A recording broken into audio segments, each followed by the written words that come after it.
9 gli ospedali, 9 i reparti di ostetricia che hanno aderito al progetto Reyer Baby compie 18 anni. Il primo neonato a ricevere il kit di benvenuto al mondo, iniziativa della società di basket Umana Reyer in collaborazione con le aziende sanitarie veneziane, padovane e trevigiane, è maggiorenne. Una maglietta, una lettera in cui lo sport è indicato come uno dei capisaldi della crescita e una tessera per seguire le partite delle due squadre della massima serie fino a 12 anni. Un cofanetto sorpresa per ogni nuova nata o nuovo nato.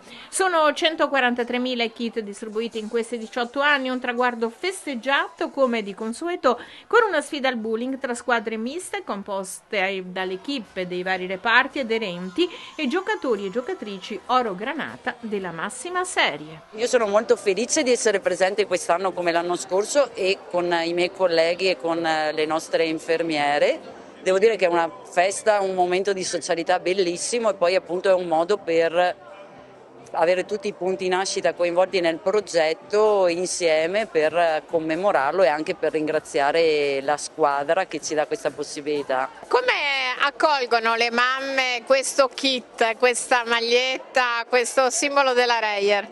Beh, le nostre mamme ovviamente sono entusiaste, assolutamente. Un'iniziativa bellissima che fa sì che questa società si metta a disposizione dei nuovi nati, poi invitandoli anche con i familiari a vedere le partite della Reyer, della nostra squadra più blasonata che ci ha dato tante soddisfazioni in passato e chissà anche in futuro. Quindi è veramente un'iniziativa lodevole, quindi anche l'azienda sanitaria ringrazia veramente di cuore e spera che questa iniziativa vada più a lungo possibile perché veramente mette insieme famiglie, ragazzi, giovani, appassionati. Avete creato una squadra nella squadra, no? 9 ospedali che per una sera si integrano con le due squadre Reyer in nome dei bambini che nascono, quindi in nome della vita.